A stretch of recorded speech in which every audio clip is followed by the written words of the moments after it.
हम पुराने नियम के सर्वेक्षण के तीसरे सत्र के छठे क्लास में हैं और इस समय एस्तर की किताब को देखने जा रहे हैं।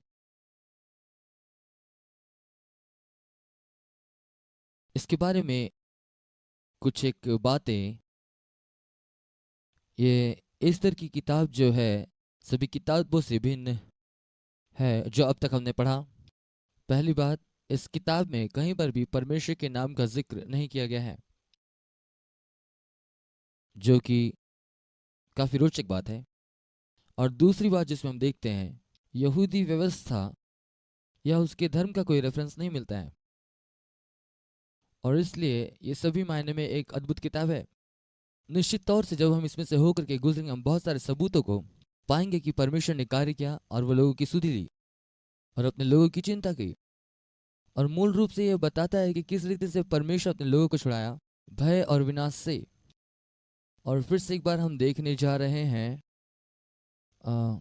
कुछ कारणों से इज़राइल हमेशा से लोगों के निशाने पर रहा ताकि इसको सर्वनाश किया जाए, और इस समय तक भी ऐसा ही है। उसके शत्रुओं ने इस बात की कसम खा रखी है कि वो इज़राइल को पूरे नष्ट होते देखना चाहते हैं, और निश्चित तौर से हम उसके राज को जानते हैं। क्यों कोई उसे नष्ट नहीं कर पा रहा है। और फिर से एक बार ये निश्चित रूप से आप जानते हैं, संसार के मानचित्र में एक छोटा बिंदु है वो, फिर भी वो पूरे संसार भर का ध्यान अपनी ओर खींचता है क्योंकि परमेश्वर इसमें संलिप्त है। इस पुस्तक का लेखक अज्ञात है। कुछ लोग सोचते हैं शायद ये एजरा है या मॉर्दकै स्वयं खुद, लेकिन कोई भी आश्वस्त नहीं है कि इसका लेखक कौन है। और इसका समय काल जो है वो एजरा के 6वें और 7वें अध्याय के मध्य का समय है। और यदि आप याद कर रहे हैं तो इन दो अध्यायों के बीच में लगभग 60 वर्ष का अंतर है, 60 वर्ष का समय है। और शायद इसी बात के लिए ये घटनाक्रम जो हम यहाँ पर पढ़ रहे हैं इस तरह की किताब में घटित हुआ। निश्चित तौर पर यह एजरा के यरूशलेम छोड़ने से पहले की बात है। और जैसा कि हम पहले और दूसरे अध्याय में प्रवेश करते हैं सही रीति से, और ये पहला अध्याय शायद महिलाओं की तरह की बातें मिलेगी, और मैं भी इसमें आपसे सहमत हो सकता हूँ। क्षयर्स नामक राजा के दिनों में ये बातें हुई। यह वही क्षयर्स है जो हिंदुस्तान से लेकर कुछ देश तक राज्य किया करता था। उन्हीं दिनों में जब क्षयर्स राजा अपनी राजगद्दी पर विराजमान था, जो सुसन नामक राजगढ़ में था, और सारे कर्मचारी और हाकिमों को उसने भोज दिया। फारस और मादे के सेनापति और प्रांत प्रांत के प्रांत हाकिम उसके सम्मुख आ गए। वो उन्हें बहुत दिन वरन 180 दिन तक अपने राजसी वैभव का धन और अपना महात्मा अनमोल पदार्थ दिखाता रहा। इन दिनों के बीतने पर राजा ने क्या छोटे क्या बड़े उन सबों को जो सुसन नामक राजगढ़ में इकट्ठे हुए थे, राजभवन के बाहरी आंगन में 7 दिनों तक वहां पर उन्हें भोज दिया गया। और ये उसके सारे वैभव के विषय में बातें करता है। 7वां वचन, उस भोज में राजा के योग्य दाखमधु भिन्न भिन्न सोने के पात्र में दिया जाता था। पीना तो नियम के अनुसार होता था, किसी को विवश करके नहीं पिलाया जाता था, क्योंकि राजा ने अपने भवन के सब भंडारियों को आज्ञा दी थी कि अतिथि जैसा चाहे उनके साथ वैसा ही बर्ताव किया जाए। रानी वस्ती ने भी राजा चर्च के भवन में स्त्रियों को भोज दिया। 7वें दिन जब राजा का मन दाखमधु में मगन था, तब उसने, जब वो पिया हुआ था,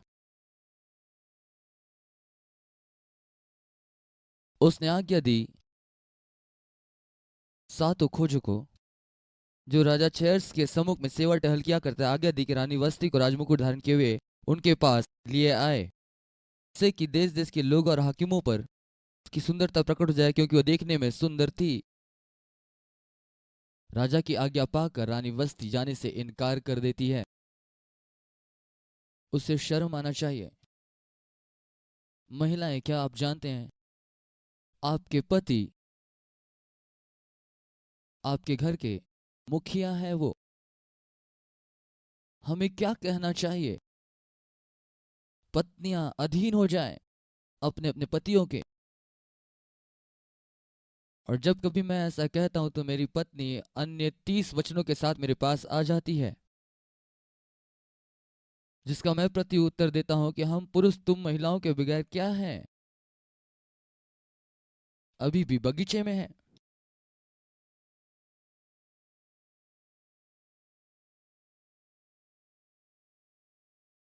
हर एक कोई अपने हाथ उठा करके वादा करे कि मेरी पत्नी इन बातों को कभी न सुन पाए जो मैंने इस घड़ी कहा।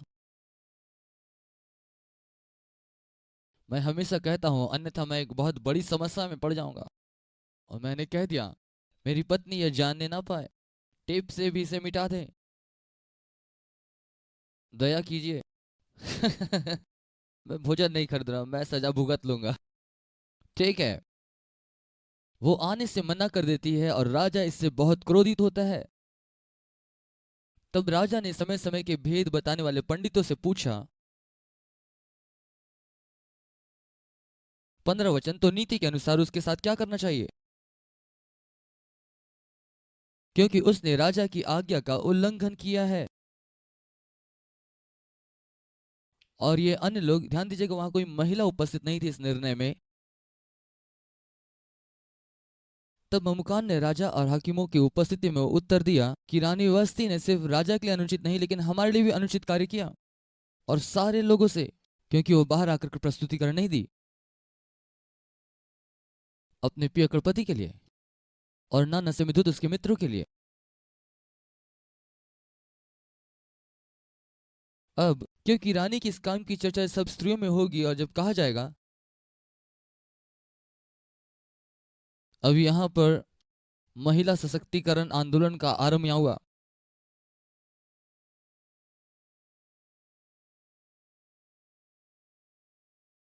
वे अपने अपने पति को तुच्छ जानेंगे।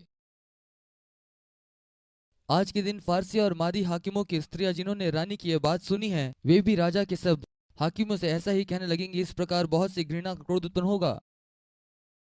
यदि राजा को स्वीकार्य हो तो यह आज्ञा निकाले और फारसी और मादियों का कानून लिखी भी जाए, जिससे कभी बदल ना सके, कि रानी वस्ती राजा छेर्स के सम्मुख फिर कभी आने ना पाए, और राजा पटरानी का पद किसी दूसरे को दे दे जो उससे अच्छी हो, या जो नशे में धुत राजा और उसके मित्रों के लिए प्रस्तुति दे, नशे में धुत मित्रों के सामने। ये एक सामर्थ्य संस्करण था। अतः जब राजा की यह आज्ञा सारे राज्य में सुनाई जाएगी, तब सब पत्नियां अपने अपने पति का, चाहे छोटा हो या बड़ा हो, उसका आदर मान करती रहेगी। आमीन। ये बात राजा और हाकिमों को पसंद आई, और राजा ने मामुकान की सम्मति मान ली, और अपने राज्य में अर्थात प्रत्येक प्रांत के अक्षर में, प्रत्येक जाति की भाषा में चिट्ठियां भेजी कि सब पुरुष अपने अपने घर में अधिकार चलाए और अपनी अपनी जाति की भाषा घर में बोला करे। जी हाँ, आमेन। तब इसके बाद दूसरा अध्याय आरंभ होता है। इन बातों के बाद जब राजा छेर्स का गुस्सा ठंडा पड़ गया, तब वो रानी वस्ती के और जो काम उसने किया था उसकी सुधि ली, और वो कहता है, सारी स्त्रियों को लाओ। और 5वें वचन में, सूसनगढ़ में मर्दकै नामक एक यहूदी रहता था, जो किस नाम के एक बिन्यामिनी का परपोता, सिमी का पोता और याईर का पुत्र था। बिन्यामिन का परपोता। वो उन बंदियों के साथ यरूशलेम से बंधुआई में गया था, जिन्हें बेबुलीन का राजा नबूकदनेस्सर यहूदा के राज्य यकुन्याह के संग बंदी बना लिया गया था और ले गया था। और उसने हदासा नामक अपनी चचेरी बहन को, जो एस्तर भी कहलाती थी, पाला पोसा था, क्योंकि उसकी कोई माता पिता नहीं थे। वो लड़की सुंदर और रूपवती थी, इसलिए खैर जो भी हो, वे इन स्त्रियों को राजा के सम्मुख ले आए। एस्तेर ने ना अपनी जाति बताई और ना अपना कुल, क्योंकि मर्दकै ने उसको आज्ञा दी थी कि उसे ना बताना, अन्य शब्दों में किसी को ये ना बताना कि तू यहूदी है। मर्दकै प्रतिदिन रनवास के आंगन के सामने टहलता था, ताकि जाने एस्तर कैसी है और उसके साथ क्या होगा। फिर ये सारी स्त्री राजा के सामने लाई जाती है। 15 वचन, जब मर्दकै के चाचा अबीहेल की बेटी एस्तर, जिसको मर्दकै ने बेटी मान कर रखा था, उसकी बारी आई कि राजा के पास जाए, उससे और कुछ ना मांगा। लेकिन स्त्रियों के प्रबंधक राजा के खेजे हेगे ने जितनों ने एस्थेर को देखा वे सब उससे प्रसन्न हुए। यो एस्थेर राजभवन में राजा छेर्स के पास उसके राज्य के 7वें वर्ष में तेबेत नामक, और राजा ने एस्थेर को अन्य सभी स्त्रियों से अधिक प्यार किया और ये अन्य सब कुमारियों से अधिक उसके अनुग्रह और कृपा की दृष्टि उसी पर हुई। इसी कारण उसके सिर पर राजमुकुट रखा और उसको वास्तिक के स्थान पर पटरानी बनाया। तब राजा ने अपने सब हाकिमों और कर्मचारियों को एक बहुत बड़ा भोज दिया और उसे एस्थेर का भोज कहा, और प्रांतों में छुट्टी दिलाई और अपनी उदारता के योग्य इनाम भी बांटे। इसलिए अब यहाँ एस्थेर एक यहूदी जो अब यहाँ रानी बन गई राजा छेर्स के द्वारा। अब 20 वचन। एस्थर ने अपनी जाति और कुल का पता नहीं दिया था क्योंकि मोर्दकै ने उसको ऐसी आज्ञा दी थी कि ना बताएं, और एस्थर मोर्दकै की बात ऐसे मानती थी जैसे उसके यहाँ पालने पोसने के समय। उन्हीं दिनों में जब मोर्दकै राजा के राजभवन के फाटक के पास बैठा करता था, तब राजा की खोजे जो द्वारपाल भी थे उनमें से बिक्तान और तेरेस राजा से रूठ कर उस पर हाथ चलन की युक्ति बनाई, और ये बात मोर्दकै को पता चली और उसने एस्थेर रानी को यह बताई, और एस्थेर ने मोर्दकै का नाम लेकर राजा को चेतावनी दी। और तब जब जांच हुई तो जांच पड़ताल में बात सच आई और वे दोनों वृक्ष पर बाहर लटका दिए गए, और ये वृत्तांत राजा के सामने इतिहास की पुस्तक में लिख लिया गया। अब यहाँ पर मोर्दकै राजा के प्राण बचाता है। अब इन बातों को याद रखने की आवश्यकता है। फिर तीसरा अध्याय आरंभ होता है और यहाँ पर हामान नामक एक चरित्र से परिचय होता है। इन बातों के बाद छेर्स राजा अगागी हमदाता के पुत्र हामान को उच्च पद दिया और उसको महत्व देकर उसके लिए उसके साथी हाकिमों के सिंहासनों से ऊंचा सिंहासन ठहराया। राजा के सब कर्मचारी जो राजभवन के फाटक में रहा करते थे वे हामान के सामने झुककर दंडवत किया करते थे क्योंकि राजा ने आज्ञा दी थी, पर मोर्दकै ना तो झुकता ना दंडवत करता। तब राजा के कर्मचारी जो राजभवन के फाटक में रहा करते थे उन्होंने मोर्दकै से पूछा, तू राजा की आज्ञा का उल्लंघन क्यों करता है? जब भी उसे प्रतिदिन ऐसा ही करते रहे और उसने उनकी ना मानी, तब उन्होंने ये देखने की इच्छा से कि मोर्दकै की ये बात चलेगी कि नहीं, हामान को बता दिया कि वो यहूदी है। जब हामान ने देखा कि मोर्दकै नहीं झुकता है और ना ही उसे आदर देता है, तब वो क्रोध से भर गया। उसने केवल मोर्दकै पर हाथ उठाना अपनी मर्यादा से कम जाना, इसलिए हामान ने छेर्स राजा के साम्राज्य में रहने वाले सारे यहूदियों को नष्ट करने की युक्ति निकाली। छेर्स राजा के साम्राज्य में रहने वाले सारे यहूदी और मोर्दकै की जाति के लोगों को नष्ट करने की युक्ति। यहाँ पर हामान की युक्ति है, वो यहूदियों को मिटाना चाहता था। और फिर से एक बार यह अद्भुत है, इतिहास में कितनी ही बार इस प्रकार की बातों को लोग बार बार करना चाहें जो कि आज भी हो रही है। और उनकी जो युक्ति है कि यहूदियों का नामो निशान मिटा दिया जाए, पूरी रीति से उन्हें नष्ट कर दिया जाए, और यह हामान की युक्ति थी कि सारे यहूदियों को नष्ट कर दे। फिर आगे चौथे अध्याय में जब मोर्दकै यह सुनता है कि क्या होने जा रहा है और हामान किस प्रकार से यहूदियों को नष्ट करने की योजना बना रहा है, मोर्दकै वस्त्र फाड़ टाट पहन राख डालकर नगर के मध्य ऊंचे जाकर दुख भर सबसे चिल्लाने लगा और राजभवन के फाटक के सामने पहुंचा, परंतु टाट पहने किसी को भी राजभवन के फाटक के भीतर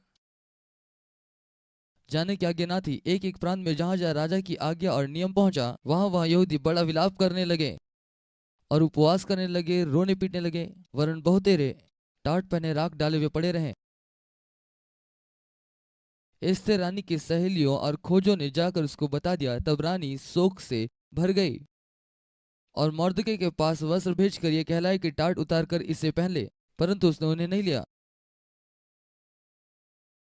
तब एस्थेर ने राजा के खोजों में से हताक को, जिसे राजा के पास रहने को ठहराया था, बुलवाकर आज्ञा दी कि मोर्दकै के पास जाकर मालूम कर ले कि क्या हुआ है। तब हताक नगर के उस चौक में जो राजभवन के फाटक के सामने था मोर्दकै के पास निकल गया। मोर्दकै ने उसको सब कुछ बता दिया कि मेरे ऊपर क्या क्या बीता है, और हामान ने यहूदियों को नाश करने की अनुमति पाने के लिए चांदी देने का वचन दिया। फिर यहूदियों को विनाश करने की जो आज्ञा सूसन में दी गई थी उसकी एक नकल भी उसने हताक के हाथ में दे दी, और यह आज्ञा देने को कहा कि भीतर राजा के पास जाकर अपने लोगों के लिए गिड़गिड़ाए और विनती करे, अपने लोगों के लिए विनती करे। तब हताक ने एस्तेर के पास जाकर मॉर्दकै की बातें उसको कह सुनाई। तब एस्तेर ने हताक को मॉर्दकै से ये कहने की आज्ञा दी, राजा के सब कर्मचारियों वरन राजा के प्रांतों में रहने वाले सब लोगों को मालूम है कि क्या स्त्री क्या पुरुष कोई क्यों ना हो जो बिना आज्ञा भीतर आंगन राजा के पास जाएगा, बिना बुलाया जाएगा, तो नियम यह है वो मार डाला जाएगा। केवल जिसकी ओर राजा सोने का राजदंड बढ़ाए वही बचता है। परंतु अब 30 दिन से राजा के पास नहीं बुलाई गई हूं मैं। एस्तेर की बातें मॉर्दकै को कह सुनाई गई। तब मॉर्दकै ने एस्तेर के पास कहला भेजा, तू मन ही मन ये विचार ना कर कि राजभवन में रह कर तू बच जाएगी। राजभवन में रहने के कारण यहूदियों में से बची रहेगी। अब यहाँ पर बेहद ही महत्वपूर्ण वचन है, हो सकता पूरे पुस्तक में सबसे महत्वपूर्ण वचन।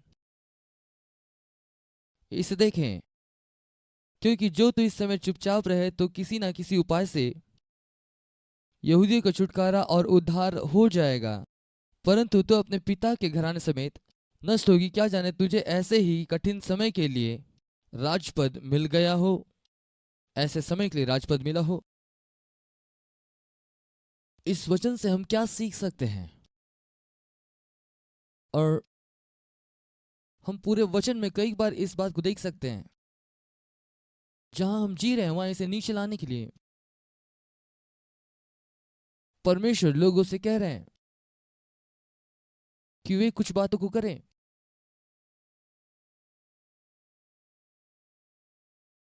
कई बार मैं चकित होता हूं, क्या आपको पता है मैं बहुत ही आशीषित हूं, और वो स्थान जो मुझे, जिस पद पर इस घड़ी में हूँ, वर्ल्ड आउटरीच का निदेशक के रूप में, जो दर्शन और स्वप्न हमें दिया परमेश्वर ने, उसे हम पूरा कर रहे हैं बहुत वर्ष पहले।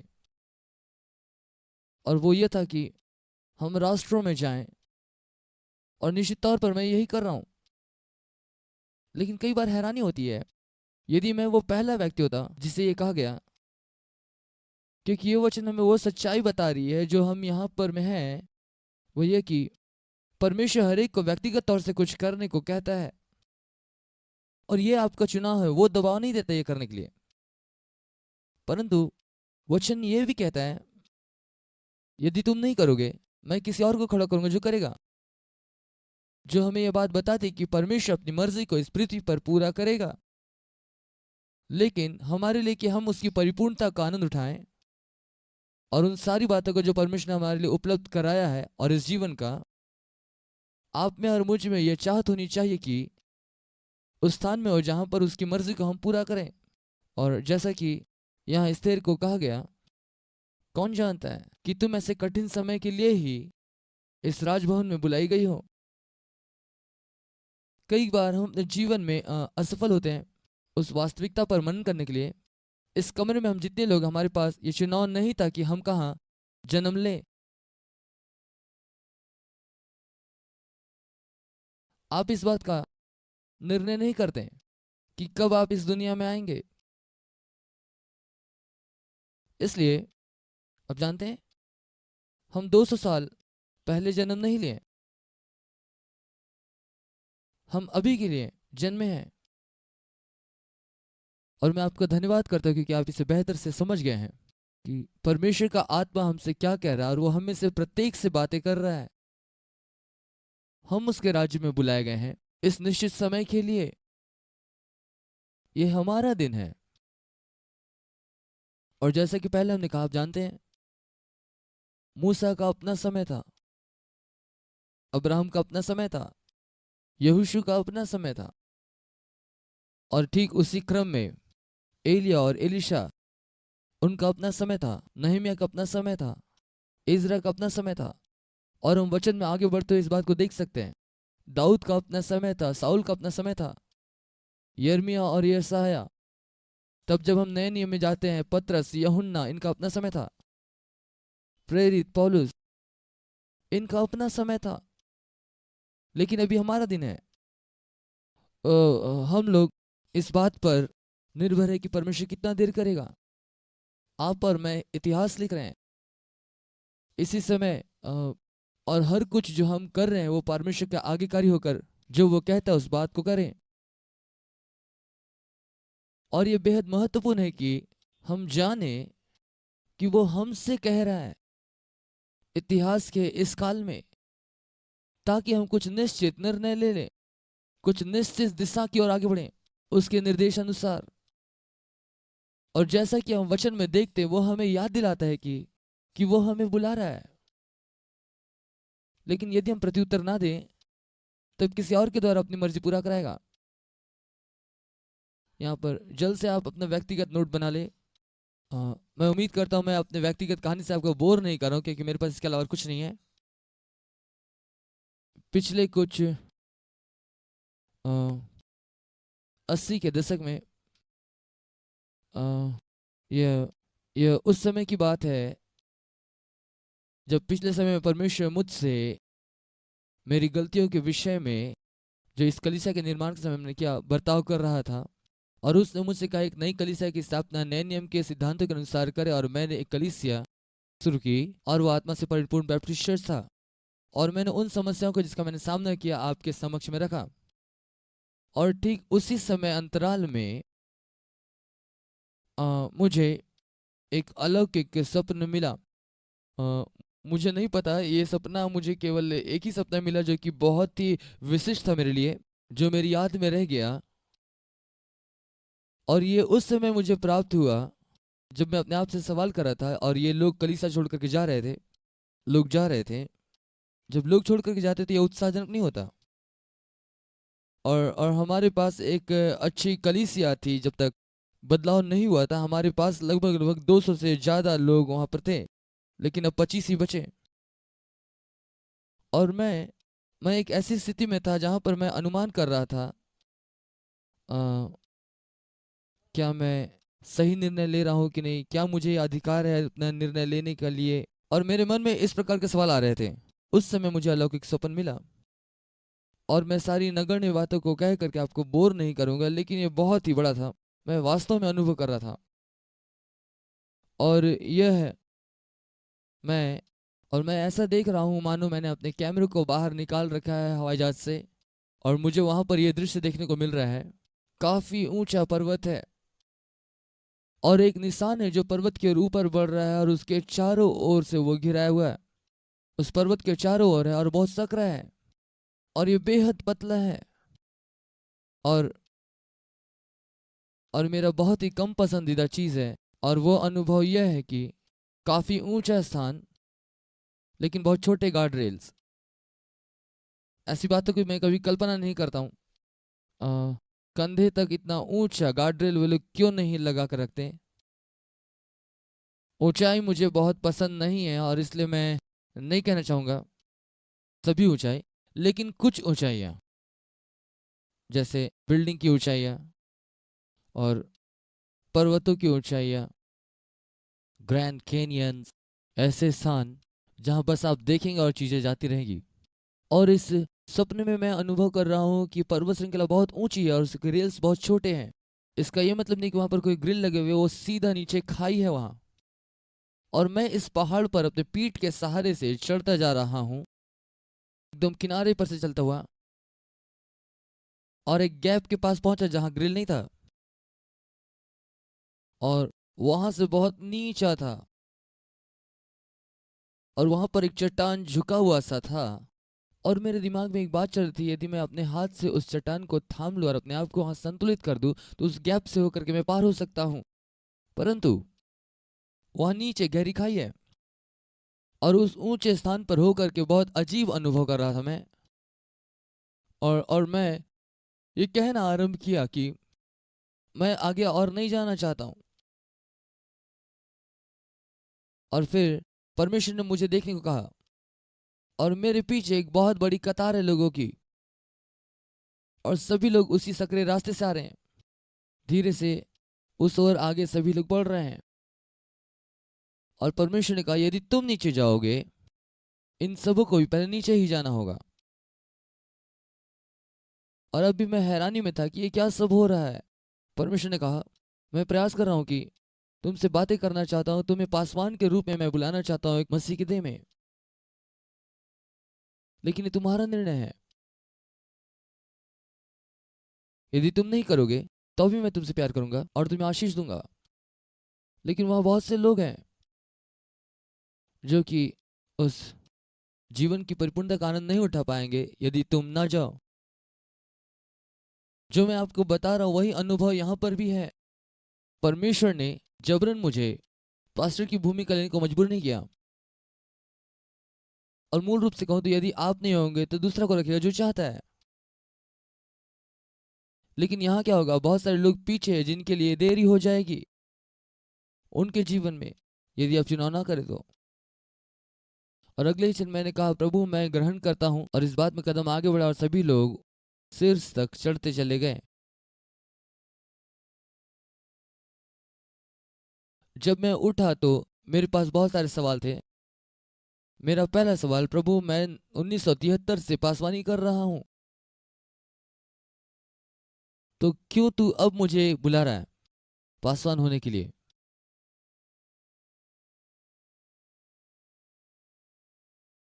और बहुत ज़्यादा व्याख्या में ना जाते हुए उसने मुझसे बताया कि कुछ लोग जो अन्य लोगों की ओर देखते हैं, लेकिन कुछ ही हैं जो मसीह की देह में इफिसी 4 अध्याय 11 वचन के अनुसार पासवान होने के लिए बुलाए गए हैं।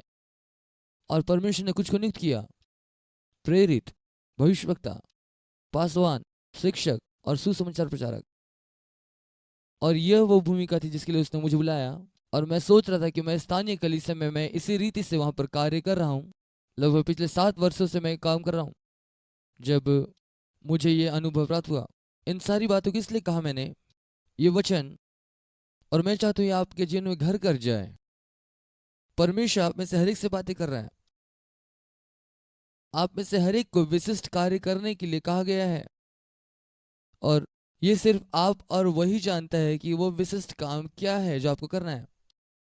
और मैं ऐसा नहीं सोचता हूँ कि सिर्फ एक ही बात में सीमित है, लेकिन वो एक समय में एक ही कार्य चुनता है और वो कदम ब कदम करके वो आगे ले चलता है। लेकिन आप में से हर एक को जरूरी कि आप गंभीरता से सोचें परमेश्वर आपसे कैसे व्यवहार कर रहा है। बात को समझे, जो भी कि आप मना कर दे तो भी वो आपसे प्रेम करता है, परंतु उसके पास कोई तो है जो उसको हाँ कहेगा। तब आप अपने जीवन के लिए बेहतरीन चीज को खो देंगे, लेकिन वो अपनी मर्जी इस पृथ्वी पर जरूर पूरा करेगा। जैसा उसने इस तरह से कहा, यदि तुम नहीं जाने का निर्णय लेती हो, मैं किसी और को खड़ा करूं जो जाएगा। परंतु मैंने तुम्हें इस राज्य में बुलाया ऐसे ही कठिन समय के लिए। और हर एक कोई जो इस कमरे में बैठा है, जो कोई इस टेप को देख रहा है, आपको गंभीरता से लेना है। और मैं विश्वास करता हूँ और मैं विश्वास करता हूँ ये पवित्र आत्मा के द्वारा कि जो मैं कह रहा हूँ, आप सभी लोग, हम में से हर कोई, हम परमेश्वर के राज्य में बुलाए गए हैं ऐसे ही समय के लिए। ये कल या फिर भविष्य में किसी और दिन की बात नहीं थी, लेकिन अभी की बात। परमेश्वर हमें से हर एक से व्यवहार कर रहा है उस क्षेत्र में जो वो चाहता है कि हम अपने जीवन के द्वारा करें, परंतु निश्चय परमेश्वर पूरा करेगा। इसलिए वह 15 वचन, तब एस्तेर ने मॉर्दकै को कहला भेजा,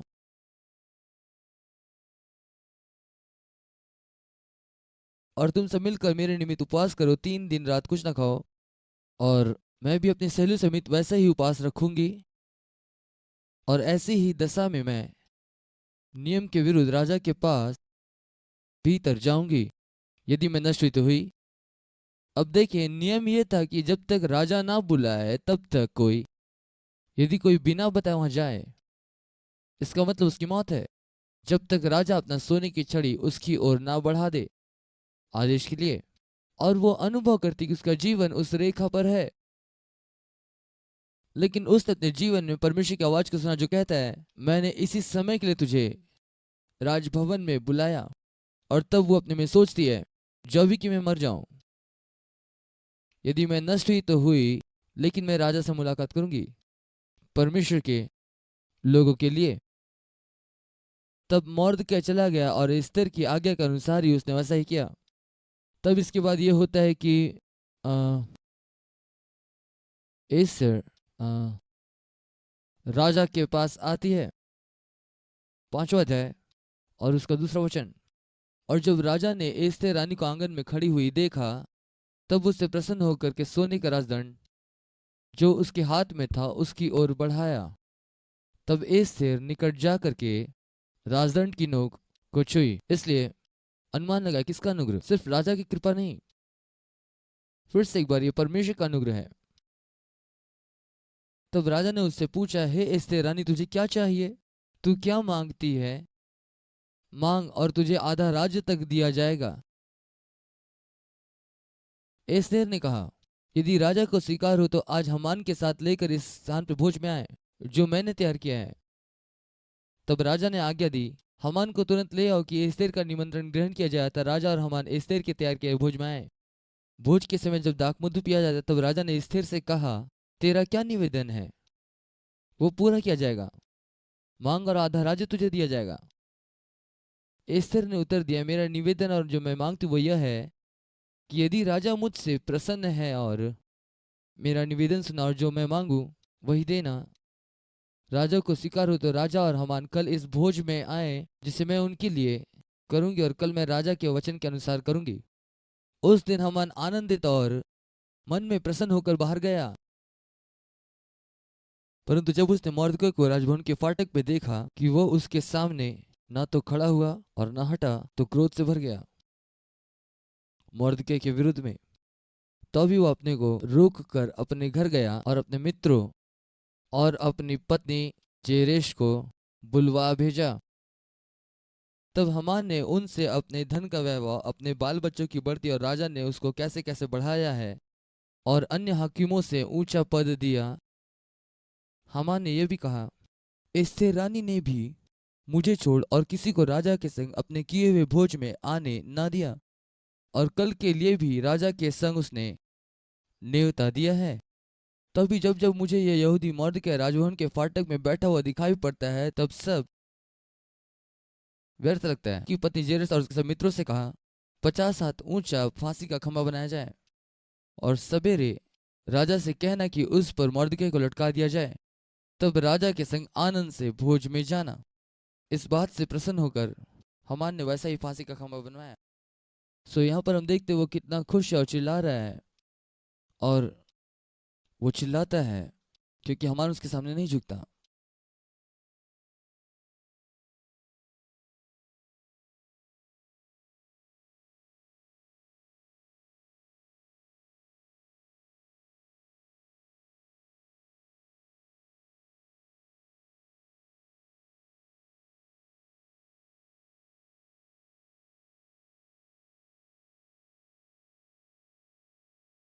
छठा अध्याय। उस रात राजा को नींद नहीं आई, इसलिए उसकी आज्ञा से इतिहास की पुस्तक लाई गई और पढ़कर राजा को सुनाई गई। उसमें यह लिखा हुआ मिला कि राजा छेर्स के हाकिम जो द्वारपाल भी थे, उनमें से बिक्ताना और तेरेश नामक 2 जनों ने हाथ उठाने की युक्ति की थी, उसे मॉर्दकै ने प्रकट कर दिया था। तब राजा ने पूछा, राजा कहता है, इसके बदले मॉर्दकै की क्या प्रतिष्ठा और बड़ाई की गई? राजा के जो सेवक वहां पर थे उन्होंने उत्तर दिया, कुछ भी नहीं किया गया है। तब राजा ने पूछा, आंगन में कौन है? उसी समय हमान राजा के भवन से बाहरी आंगन के इस मनसा से आया था कि जो खंभा उसने तैयार कराया था, मुझे यह कहानी पसंद है। तब राजा के सेवकों ने उससे कहा, आंगन में तो हमान खड़ा है। राजा ने उससे कहा, भीतर बुलवा ले आओ उसे। जब हमान भीतर आया तब राजा ने उससे पूछा, जिस मनुष्य की प्रतिष्ठा राजा करना चाहे उसके लिए उस क्या करना उचित होगा? हमान ने यह सोच करके की कि मुझसे अधिक राजा किसकी प्रतिष्ठा करना चाहता होगा। अभागा मनुष्य। और राजा को उत्तर दिया, जिस मनुष्य की प्रतिष्ठा राजा करना चाहे उसके लिए राजकीय वस्त्र लाया जाए जो राजा पहनता है, जिसे राजा पहनता हो, और एक घोड़ा भी जिस पर राजा सवार होता हो, और उसके सिर पर जो राजकीय मुकुट धरा जाता है वो भी लाया जाए। फिर वह वस्त्र व घोड़ा राजा के किसी हाकिम को सौंप दिया जाए और जिसकी प्रतिष्ठा राजा करना चाहता हो, और उस घोड़े पर सवार करके नगर के चौक में उसे फिराया जाए और उसके आगे प्रचार किया जाए, जिसकी प्रतिष्ठा राजा करना चाहता हो उसके साथ ऐसा ही किया। तब राजा ने हमान से कहा, फुर्ती करके वस्त्र और घोड़े ले ले, जैसा तूने कहा। उस यहूदी मौर्दकै से ऐसा ही कर जो राजभवन के फाटक पर बैठा रहता है, उसमें कुछ कमी होने ना पाए। ओ यीशु, मुझे अच्छा लगता है, पसंद है। ओह, परमेश्वर भी अच्छा व्यंग कर लेता है। तब हमान ने उस वस्त्र और घोड़े को लेकर मॉर्दकै को पहनाया और उसे घोड़े पर चढ़ाकर नगर के चौक में इस प्रकार पुकारता हुआ घुमाया, जिसकी प्रतिष्ठा राजा करना चाहे उसके साथ ऐसा ही किया जाएगा। परंतु हमान शोक करता हुआ सिर ढांपे अपने घर लौट जाता है, अपना सिर छुपा लेता है। हमान ने अपने पति जेरेस और अपने मित्रों को बताया, जो कुछ उस पर बीता उसका वर्णन किया। तब उसके बुद्धिमान मित्र और उसकी पत्नी जेरेस ने उससे कहा, मॉर्दकै जिसे तू नीचे दिखाना चाहता वो यहूदियों का वंश का है। तू उस पर प्रबल ना होने पाएगा, उससे पूरी रीति से नीचा ही खाएगा। निश्चित है कि तू नीचा होगा। वे उससे बातें कर ही रहे थे कि राजा के खोजे आकर हमान को एस्तर के किए हुए भोज में फुर्ती से बुला ले गए, जो एस्तर ने तैयार की थी।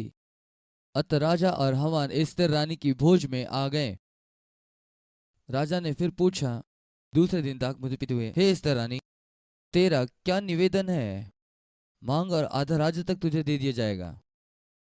एस्तर रानी ने उत्तर दिया, हे राजा, यदि तू मुझसे प्रसन्न है और राजा को यह स्वीकार हो तो मेरे निवेदन से मुझे मेरे मांगने से मेरे लोगों को प्राणदान मिले, क्योंकि मैं और मेरी जाति के लोग बेच डाले गए हैं और हम सब घात और नष्ट किए जाने वाले हैं। यदि हम केवल दास दासी होने के लिए बेचे जाते तो मैं चुप रहती, चाहे उस दशा में वो विरोधी राजा की हानि भर ना सकता। तब राजा छेर्स ने एस्तेर रानी से पूछा, वो कौन है और कहाँ है जिसने ऐसा करने का निश्चय किया है? एस्तेर ने उत्तर दिया, वो विरोधी और शत्रु यही दुष्ट हमान है। तब हमान राजा रानी के सामने भयभीत हो गया। राजा क्रोध से भरकर दाख मधु पीने से उठकर एस्तेर रानी से प्राण दान हो गया। राजा क्रोध से भरकर दाख मधु पीने से उठकर राजभवन की बारी से निकल गया और हमान यह देखकर कि राजा ने मेरी ठानी ठान ली है, एस्तेर रानी से प्राण दान मांगने के लिए खड़ा हुआ। जब राजा राजभवन की बारी में दाख मधु पीने के स्थान पर लौट आया तो क्या देखा कि हमान उसी चौकी पर जिस पर एस्तेर बैठी हुई है झुक रहा है। और राजा ने कहा, क्या यह घर ही में मेरे सामने रानी से बरबस करना चाहता है? राजा के मुंह से यह वचन निकला ही था कि सेवकों ने हमान का मुंह ढक दिया।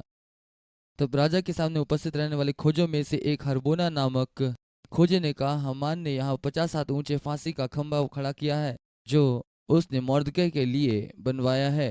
राजा ने कहा, उसको उसी में लटका दो। तब हमान को उसी खंभे पर जो उसने मॉर्दकै के लिए बनवाया था लटका दिया। इस पर राजा का गुस्सा ठंडा हो गया। कुछ वचन है यहाँ पे, भजन 9 का 15।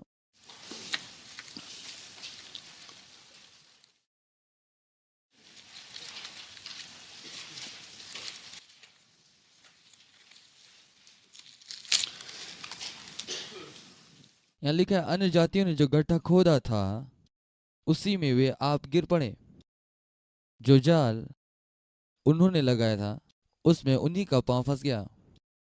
एक और वचन में देखेंगे, नीति वचन 26वां अध्याय उसका 27। नीति वचन उसका 26वां अध्याय उसका 27 वचन। नीति वचन 26 का 27, जो गड्ढा खोदे वही उसमें गिरेगा, और जो पत्थर लुढ़काए वह उलटकर उसी पर लुढ़क जाएगा। क्या आप जानते हैं बुरे लोग ऐसा क्या करते हैं? परमेश्वर की योजना विपरीत है। वो कहता है कि अच्छाई से बुराई को जीत लो, इसलिए हमको अपनी सुरक्षा करनी चाहिए और हमको स्थिर नहीं होना है। इसलिए और हामान को उसी फांसी पर लटकाया जाता है जो उसने तैयार किया। इसके बाद 8वें अध्याय से 10 अध्याय तक राजा कुछ कानून बनाता है ताकि यहूदियों की सुधि ली जा सके, और इसलिए राजा देता है यह नियम देता है और लोगों को बताता है कि क्या कि यहूदियों की सहायता करे और उनकी सुधि ले। और अध्याय 9 में यहूदियों को यह अधिकार प्राप्त था कि वो बदला ले सकें उन सभी लोगों से जो उनके विरुद्ध उठे हों। फिर मैं आश्वस्त नहीं हूं और मैं इसे सही से नहीं समझता हूं। पुरीम का पर्व यहाँ पर स्थापित किया गया और फिर 10वें अध्याय में यह मॉर्दके के महानता के विषय बातें करता है। राजा चेर्स ने देश और समुद्र के टापू दोनों पर कर लगाया। उसके महात्म्य और पराक्रम के कामों और मॉर्दके की उस बड़ाई का पूरा ब्यौरा जो राजा ने की थी, क्या वो मादी और फारसी राजाओं के इतिहास की पुस्तक में नहीं लिखा गया है? यहूदी मॉर्दके चेर्स राजा के नीचे ही था और यहूदियों की दृष्टि में बड़ा था और उसके सब भाई उनसे प्रसन्न थे क्योंकि वो अपने लोगों की भलाई की खोज में लगा रहता था, शांति की बातें कहा करता था। अब कौन कौन से पाठ हम यहाँ से सीख सकते हैं? पहली बात, और हो सकता है यह बहुत ज़्यादा प्रसिद्ध नहीं है, जो इस पुस्तक से पाते हैं, कई बार ऐसा दिखता है मानो अच्छे लोग तकलीफ झेल रहे हैं और दुष्ट लोग उन्नति कर रहे होते हैं। लेकिन इस पुस्तक से हम देख सकते हैं परमेश्वर विपरीत तरीके से कार्य करता है जो हो रहा है। अब ये सिर्फ एक किताब मात्र नहीं है, ये कुछ बातों को चित्रित करता है। जब हम हबक्कुक की किताब में जाएंगे हम इसी बात को वहां देखेंगे। और भजनकार बताता है कुकर्मियों की वजह से मत कुड़ और न डाह कर। और वे आगे जाता है अपने भाग्य के बारे में और हमारे बारे में बताते हैं। कई बार ऐसा प्रतीत होता है और आप जानते हैं कि मेरे अपने जीवन में ऐसा घटित होता है और मैं देखता हूँ कि मेरे जीवन में क्या हो रहा है। और जब मैं अन्य जातियों को देखता हूँ कि बहुत सरलता से अपने जीवन को जी रहे हैं और जो कुछ भी वो कर रहे हैं वो सही हो रहा है और उसके बच्चे बहुत अच्छे से बढ़ रहे हैं, अच्छा व्यवहार करते हैं और सफलता हासिल कर रहे हैं। और क्या कभी आप अगल बगल देखना बंद करके, हो सकता है आप जानते कि वो परमेश्वर की सेवा नहीं करते, इसके बावजूद भी उसके साथ सब कुछ ठीक है, ठीक है? और यही चीज परमेश्वर हमसे कह रहे हैं, कुकर्मियों की वजह से मत कुड़कुड़ा, बेहतर है कि यहाँ आनंद उठाएं क्योंकि वो सब कुछ पा रहे हैं। कई बार देखकर ऐसा लगता है कि धर्मी लोग दुख उठा रहे हैं लेकिन अधर्मी लोग बढ़ते जा रहे हैं, लेकिन परमेश्वर बदलता है। दूसरी बात, परमेश्वर हमारी स्तुति लेता है, ये दिखता नहीं है, लेकिन हमको इसका अभ्यास करना है। ऐसा कहने के पीछे ये आशय है, हमें कुछ पता नहीं होता, बस हम देखते हैं कि परमेश्वर क्या कुछ कर रहा है, लेकिन इस बात में हम आश्वस्त हो वो कार्य कर रहा है हमारे बदले में। आमीन। तीसरी बात, परमेश्वर परिस्थिति के लिए हमें बल देता है और हमारे लिए उपलब्ध कराता है, हमारे जीवन के लिए सब कुछ करता है। सब कुछ ऐसे ही नहीं हो गया है, जो भी कि एक ही बार क्यों ना हो। आप में से शायद कुछ लोग हो सकता है सुने होंगे, यह एक संयोग है, चीजें जो बस ऐसे ही होती है। कई बार हम पहचान नहीं पाते हैं कि परमेश्वर पर्दे के पीछे से काम कर रहा है। यहां हम इस किताब में देखते हैं, यहां देखिए राजा सो नहीं पाया रात में, और जब उसे नींद नहीं आ रही, सो नहीं पाया, वो किताब मंगवाया पढ़ने के लिए। और ऐसा होता है जिस किताब को उसने पढ़ा तब हम देखते कि मर्दकै ने उसके जीवन को बचाया था। बस ये ऐसा ही हो गया। राजा स्थिर रानी को ग्रहण करता है जो भी कोई बिना अनुमति के आती है। इन सारी चीजों को जब देखते हैं ये बस हो गया, और इन सारी बातों में परमेश्वर के हाथ को देखते हैं जो पूरे पुस्तक में ये कार्य करता है अपने लोगों की सुधि लेने में। और एक बात जो रोचक है, परमेश्वर का नाम इस किताब में नहीं है, इस पूरे किताब में, और ना ही कोई यहूदी परंपरा या यहूदी धार्मिक गतिविधि का जिक्र किया गया है। ऐसे किसी बातों का जिक्र नहीं है। इसके बावजूद भी परमेश्वर कार्य कर रहा है, अपने लोगों की वो सुधि ले रहा है। इससे मेरा और आपका आत्मविश्वास बढ़ना चाहिए। ठीक इसी रीति से परमेश्वर हमारे बदले भी कार्य कर रहा है, वो कर रहा है। आमीन। और इसलिए और इस प्रकार हम एस्थेर की किताब के निष्कर्ष में पहुंचते हैं